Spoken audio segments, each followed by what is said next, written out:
conservatism, and it talks about this. It talks about small government, and that was one of the main points of conservatism in America. That's what his like overlying theme was, that small government was better, rather than Jimmy Carter's like big government kind of philosophy.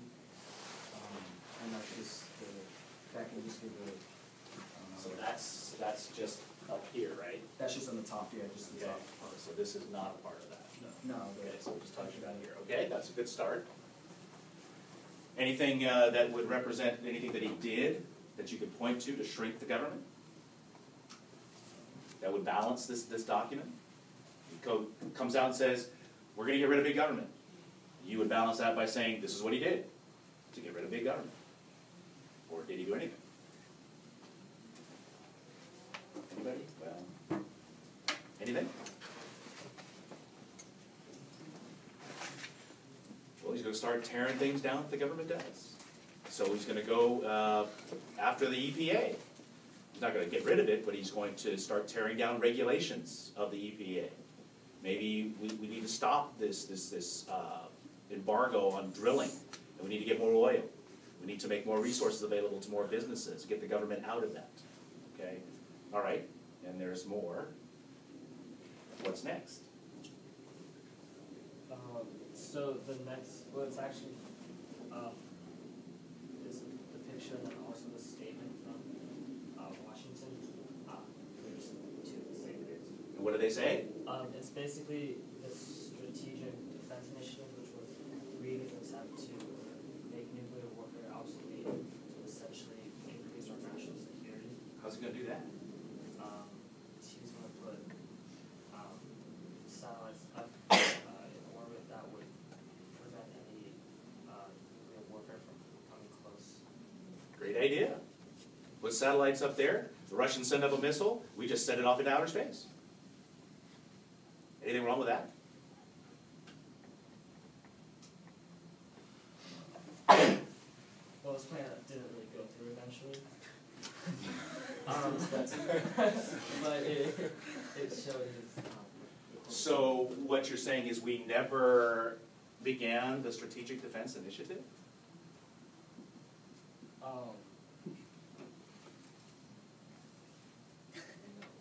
But yes. Yeah. No, but yes. You need to flip a coin, or what? Well, it eventually went through, but I think this specific. It went through. But like, it was. What's the problem with it? Well, there was, most scientists believe that this is going to be very difficult to work. Number two, it's incredibly expensive. So, what's the real impact of Star Wars, which is what they call this? Okay, but it's more than that. Well, who's this addressing? Why do we have that? Where are these things coming from? Ah, Soviet Union. Okay. What did the Soviet Union do in response to the Strategic Defense Initiative, otherwise known as Star Wars? What do they do?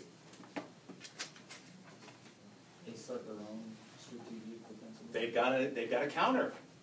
And so they start spending billions of dollars. And what's the result? Hmm? They what? No. What would you think? Anybody guess on that?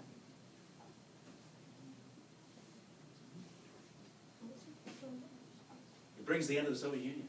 It breaks them. They can't keep up with our spending. Their economy is not that strong. It doesn't matter if it works.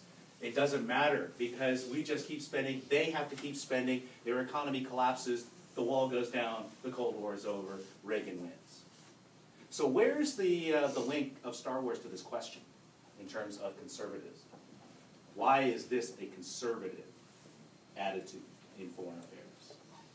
Strong national people. Yeah, he's hardline anti-communist. Complete opposite of Jimmy Carter. Okay? And in this question, what's the starting year for this question? 62.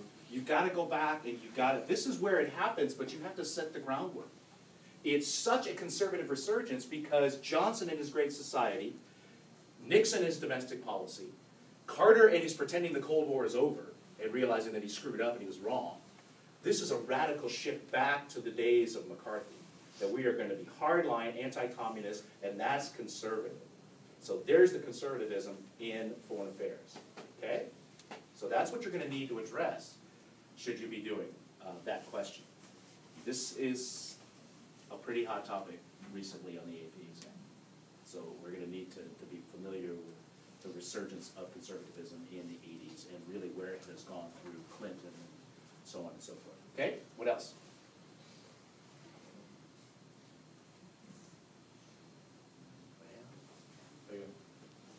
This is a cartoon, Bollywood cartoon with featuring Nixon with two birds on his shoulders, and each one of the birds would be representing the rest of the U.S., which is more of a bald eagle, which is more patriotic, and the other bird would be a vulture, which is the radical rights, and the radical rights, or the vulture is saying, and this is concerning nuclear warfare, and as we were just talking about building up our defense system, and Nixon is saying, or the radical rights is saying, make it fail so we can bring on World War III, because all this, the brink of war with all this defense spending, and then the rest of the U.S. is saying, we're not expecting miracles, good luck anyways.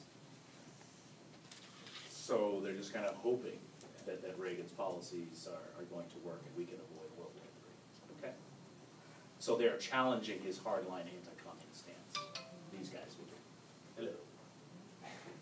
Okay? That kind of goes along with Star Wars. Anything else? Yeah. So the next one is just a little excerpt from an article that was in the American Historical Review from the time period. And it talks about one of the factors had to do with the counterculture movement, which had to do with like... What is the counterculture movement? What do you mean by that? So, well, I'll read one line from it. It's in the middle. It says, here we go. Many women did not feel freer in the modern kitchens that the U.S. Vice President Richard Nixon extolled as a symbol of capitalist accomplishment.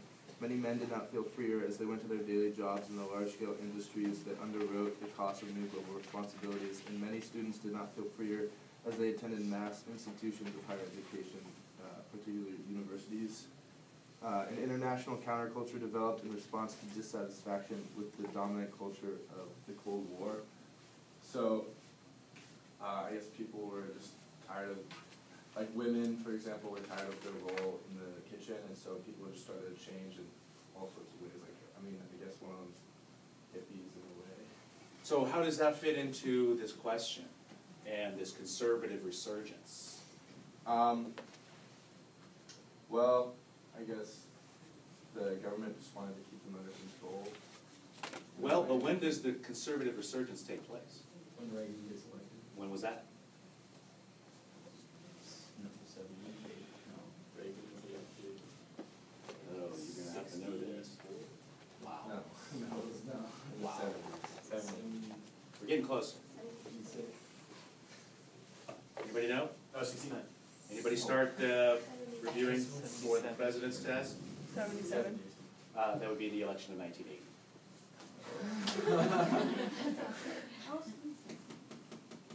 This is counterculture. Reagan is. This is all what he is going to undo. So be careful with that document. Because that's not, that's what he is responding to. Betty Friedan and the college campuses, stop. We need to go back to where everybody is on board here, and the cult of domesticity needs to return. Okay? So then This would be a part of the lead-up Yeah. to the resurgence. And then You need to make that clear, Yeah. that they don't think that this is really a part of the conservative resurgence. This is what they're resurging against. Okay? All right? Everybody got that? Any questions for them? All right, so, one more. okay, because this would be a good document for leading up to Reagan. Do you have one that shows his reaction to that in the 80s? What he's doing at home to counteract this counterculture?